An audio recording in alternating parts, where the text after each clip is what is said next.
House Republicans clash over secret memo.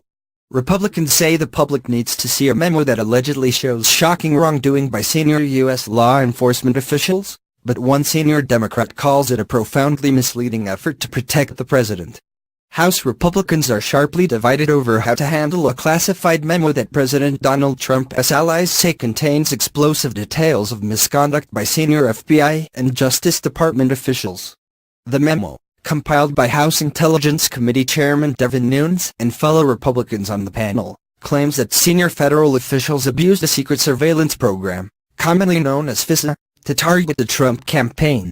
It also alleges other federal law enforcement wrongdoing that some Republicans insist should lead to the firings of senior officials.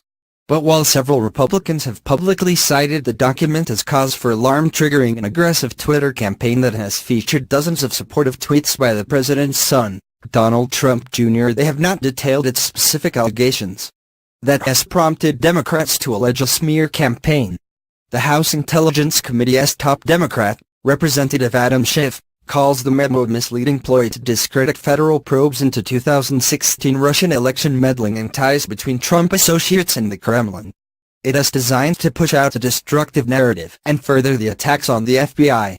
It is basically a burn the house down strategy to protect the president, he said. The main debate in the House centered not around the memo's secret allegations, but whether the classified document can be publicly released without compromising FBI sources and methods.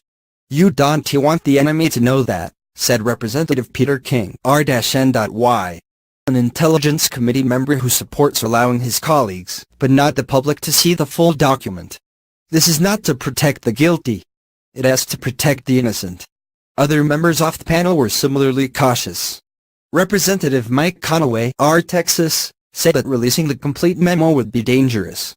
Representative Chris Stewart, R. Utah, said he'd only be comfortable if a scrubbed or unclassified version of the memo were released. And King said he'd support a redacted version of the report to inform the public of their findings. But several of the president's top congressional allies, who were already harsh critics of the FBI and the Justice Department, described the memo's findings in dire terms and said it was urgent to reveal to Americans. "I think that this will not end just with firings. I believe there are people who will go to jail," said Representative Matt Gaetz, R. Florida. In an interview on Fox News, "I no longer hold out hope there's an innocent explanation for the information the public has seen. I have long said it is worse than Watergate," said Representative Steve King, R. Iowa. Several GOP lawmakers came close to describing the memo's classified contents Friday, saying it describes purported abuses of the FISA, or Foreign Intelligence Surveillance Act, program by Obama administration officials, mishandling of a tool to unmask the identities Americans swept up in intercepts, and mishandling of a disputed dossier that alleged criminal ties between Trump and Russia. Nunes and other Republicans have previously alleged that Obama officials wrongfully unmasked Trump associates for political reasons, though they haven't substantiated those claims. Obama officials insist they did nothing wrong. The House GOP push has spawned a trending hashtag on Twitter, #release the memo, that conservative media hyped throughout the day Friday. By Friday evening, Trump Jr. had tweeted about the memo 37 times since the previous day. Fox News host Sean Hannity opened his Thursday night primetime show with a discussion of the still-secret memo, which he treated as a bombshell that could lead to the end of Special Counsel Robert Mueller's investigation into Russian collusion and potential obstruction of justice by the president or his allies. There appear to be darker elements at work as well. Business Insider reported that the hashtag assigned to the memo debate has been fueled by Twitter accounts linked to Kremlin propaganda. WikiLeaks, the website run by Julian Assange that intelligence officials say was complicit in the Kremlin's 2016 interference campaign, has offered a $1 million reward for a leaked copy of the memo. In an instance of strange bedfellows, Republicans also picked up support from the ACLU and the former NSA contractor-turned-fugitive Edward Snowden. Both tweeted support for releasing the memo, saying that it could inform a debate about Congress's reauthorization of government surveillance powers contained in the FISA law. Congress has since passed the measure, which Trump signed into law Friday. Conservative lawmakers hope the furor will help pressure House Speaker Paul Ryan to invoke a little-known House process that allows the public disclosure of a classified document. Ryan declined to respond to a shouted question Friday on whether he'd read the memo, and a source familiar with his discussion with conservatives on Thursday said he deferred questions about the documents released to Nunes. Nunes hasn't indicated whether he'll call for a vote, and he appeared to be waiting for more members of the House to review the text. Asked about lawmakers who have described the contents of the memo, King said lawmakers have to be careful what you say since the substance remains classified. In fact, he said, that discussion was at the heart of internal discussions by the Intelligence Committee about whether to release the memo at all. It was enough of a fight to get this out to Congress, he said.